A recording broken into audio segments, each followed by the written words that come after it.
এখন একটাই জিনিস চাই গো, গেস করো তোমরা, তোমরা বলবে আমাকে, বলো। মা এখন শুধু এটা বলছে না, মা এখন আমার স্কুল ফ্রেন্ড, মানে যারা আমার বেস্ট ফ্রেন্ড, আমার যে দুজন আছে তাদের ফোন করে করে বলছে একটু ওকে বল না। লিটারেলি মা এটা করছে। আমি বললাম তুমি পাগল হয়ে গেছো, তুমি পাগল হয়ে গেছো। সিনেমার গল্প, বিনোদন জগতের গসিপ সম্পর্কে সমস্ত খবর জানতে চোখ রাখুন আমাদের ফেসবুক পেজ ও ইউটিউব চ্যানেল সিনে পাড়াতে। বিনোদন যেখানে শেষ কথা। আমি তো খুব আনন্দে আছি, তার কারণ হলো আমার সাথে সমরেশের বিয়ে হচ্ছে, তাই জন্য আমি খুব আনন্দে আছি। এই গয়নাগাটি পরে জাস্ট এলাম। ওই কৌশিককে আপনারা তো দেখেছেন, কৌশিক কাছ থেকে সব নিয়ে নিয়েছি, আস্তে আস্তে আমি বাড়িটাও নিয়ে নেবো, মোটামুটি সবকিছু নিয়ে নেবো। কিন্তু আমার এখন একটা সমস্যার ব্যাপার হলো ওই মেনান, I can not take that মেনান। মেনান আর কাকুন মিলে, আমি বুঝতে পারছেন ব্যাপারটা, ও আমার খেলো এত বছর, আমি ওকে মানে টাকা পয়সা দিয়ে এত বড়লোক করলাম, ও হঠাৎ করে ওই কাকুনের পাল্লায় পড়ে ওই কৌশিক কি করলো বলুন তো আপনারা, বলতে একদম উচিত হয়েছে শেষ। ওটাই তো এখন আমার জগদ্ধাত্রীর উপর রাগ হচ্ছে না। এই পুচকে মেয়েটা আজকে আমাকে জীব চিহ্ন করলো, লিটারালি করেছে ও। জাস্ট ভাবুন, আমি সো মানে মানে রেগে আছি প্রচন্ড পরিমাণে, মানে আমি নয়, দিব্যা সেন। আমি তো সবসময় আনন্দে থাকি। আচ্ছা, ইন্টারভিউটা কিন্তু আমি মাঝে মাঝে দিচ্ছি, আবার দিব্যা সেন মাঝে মাঝে দিচ্ছে। হ্যাঁ, আপনি ভাববেন এটা প্রিয়া দিচ্ছে আর কি, হ্যাঁ এটা ভেবে নেবেন আপনারা। প্রচুর গালাগালি দেয় আমাকে, প্রচুর গালাগালি দেয়। আমি শিওর আপনারা যখন যখন টিভির পর্দা আমাকে দেখেন, প্রচুর বলে এই মেয়েটা কষ্টের, এই মেয়েটা, আরো কি কি বলেন গড নোস। আপনারা এরকম করে আমাকে অপছন্দ করে যাবেন, তাহলে দিব্যা সেন আরো অপছন্দের কাজ করে যাবে। আমি না হাত ধরে টেনে আমাকে একটা কাকু, আমি যে মারবে টারবে হয়তো, আমি লিটারালি কিছুক্ষণের জন্য ভয় পেয়ে গেছি। পরে উনি বললেন না তোমার অভিনয় খুব ভালো হচ্ছে, তোমাকে কিন্তু তোমাকে আমার ঠাস ঠাস করে গালে চড় মারতে ইচ্ছা করে। লিটারালি আমি না বাবা মেরে না, মানে এটা একটা খুব, মানে আমি লিটারালি ভয় পেয়ে গেছিলাম মেরে দিলে হয়তো। আমি না একটা কথা বলছি, আমার কাছে না এটা খুব মানে জেনুইন কথা বলছি কিন্তু, হ্যাঁ আমি এখানে একা থাকি, মা আপ এন্ড ডাউন করে, মা আসে কিছুদিন, এক সপ্তাহ থাকে, প্রতি মাসে মায়ের 10 দিন করে থাকবেই, এরকম একটা মায়ের সাথে একটা আমার বোঝাপড়া, তোমাকে 10 দিন থাকতেই হবে। তো মা ওরকম করে বুঝে শুনে আসে। তো সামাও এই মাদার মানে এই রবিবারে মা এখানে ছিল না, মা তার আগে মা এক সপ্তাহ থেকে গেছে, তারপর আবার বাবা এক সপ্তাহ থেকে গেছে, বাবাই জাস্ট গেল, আবার হয়তো মা এক সপ্তাহ পর আসবে। তো এইভাবে পার্টিকুলার হয়নি, কিন্তু আমার কাছে না আমার মা এলেই, মানে যারা যারা আমাকে দেখে ইনস্টাগ্রামে তারা জানে, মা এলেই আমি মাকে নিয়ে বেরিয়ে যাই, সিনেমা দেখি, কোথাও একটা খেতে গেলাম, কিছুটা কিনলাম। তো আমার কাছে না স্পেশাল ওরকম ডে বলে এখন আর নেই, এখন আমার প্রত্যেকটা দিনই আমার মাদার্স ডে কাটে, মা এলেই আমার কাছে মাদার্স ডে। কারণ আমার মায়ের সাথে আমার সম্পর্কটা, মানে আমার মা থাকলে আমার আর কোনো বন্ধুর দরকার পড়ে না, আমি মায়ের সাথে সব রকম আলোচনা করতে পারি, আমি মায়ের সাথে সব জায়গায় যেতে পারি, আমি সব জায়গায় ঘুরতে পারি, I am very much comfortable with my mom.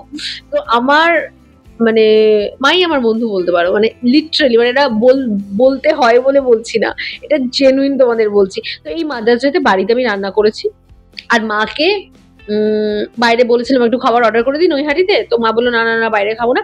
তো একটা বাংলা সিনেমা নতুন, তো সেটা মাকে টিকিট কেটে দিয়েছিলাম নৈহাটিতে। তো মা আর আমার বোনের মেয়ে রেহা দুজনে মিলে দেখতে গেছিল।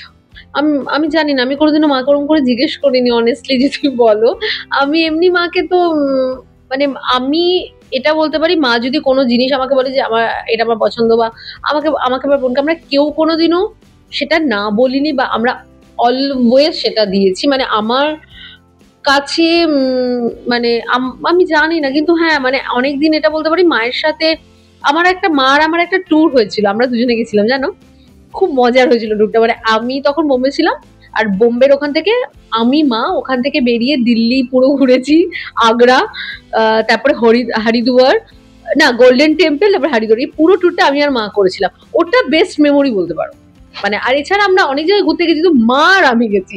এবার মা আমি বাবা অনেক জায়গায় গেছি, কিন্তু বাবা এলেই না ব্যাপারটা ভীষণ একটু, মানে তখন বাবাকে একটুখানি ভয় পাই আর কি, সেই জন্য একটুখানি একটু ব্যাপারটা একটু অন্যরকম হয়ে যায়। কিন্তু মা আর আমি গেলে তো একদম খুব মজার হয়, সেটা অনেকদিন এখনো যাওয়া হয়নি।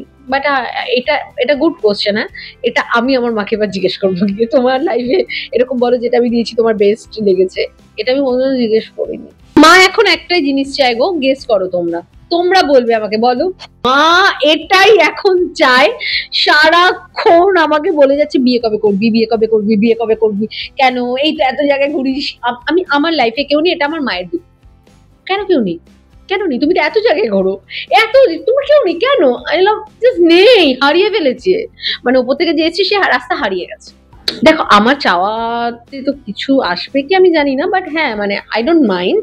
কিন্তু এখন যেটা হয়েছে, মানে এখন যদি আমরা রিলেশনশিপে যাইও, মানে যেটা খুব সিরিয়াস অ্যান্ড সেটা মানে একদম মানে বিয়ের রিলেশনশিপ হবে। আদারওয়াইজ এখন আর মানে ম্যাচিউর হয়ে গেছি না, বড় হয়ে গেছি আমি প্রচন্ড ইমোশনাল, মানে আমি লিটারালি প্রচন্ড ইমোশনাল। তো প্রচুর কম মানুষ আছে যারা এই ইমোশনটাকে হ্যান্ডেল করতে পারে। মানে আমি ছোট ছোট কথায় কেঁদে ফেলি, আর আমি রেগেও যাই খুব তাড়াতাড়ি। এখন তো একটু শান্ত হয়ে গেছি, তো বাট সেটা কাজের জায়গায় হয়ে গেছে, কিন্তু কাজের জায়গায় শান্ত শান্ত, তো বাড়িতে তো আমি এখনো রেগে যাই। তো হ্যাঁ মানে এটা একটু হ্যান্ডেল করার জন্য খুব শান্ত টাইপের যে আমাকে খুব ভালোবাসবে, সে ছাড়া ভেরি ডিফিকাল্ট। তাই জন্য ভাবছি না পেলে কোনো সমস্যা নেই, আমি আমার দুটো কুকুর কেয়ারা আর লায়লা নিয়ে আমি সুখী থাকবো। মা এখন শুধু এটা বলছে না, মা এখন আমার স্কুল ফ্রেন্ড, মানে যারা আমার বেস্ট ফ্রেন্ড, আমার যে দুজন আছে তাদের ফোন করে করে বলছে একটু ওকে বল না, একটু বল না বিয়ের কথা, একটু তোরা কি করছিস, তোরা তো নিজেরা বিয়ে করে নিয়েছিস, আমার মেয়েটাকে একটু বল না। লিটারেলি মা এটা করছে। আমি বললাম তুমি পাগল হয়ে গেছো, তুমি পাগল হয়ে গেছো না। দেখুন আমার একটা বক্তব্য, জীবনে যদি কাউকে পাই বা যে কেউ, এটা আমার নিজের পার্সোনাল মতামত, যদি কাউকে পাওয়া যায় যে যার সাথে যাকে আমি খুব ভালোবাসি, তাকে আমার মতে বিয়ের একটাই রিজন হতে পারে যে আমি তোমাকে ভালোবাসি, আমি তোমাকে ছেড়ে থাকতে পারবো না, এই জন্য তোমাকে বিয়ে করতে চাইছি, তোমার সাথে থাকবো বলে।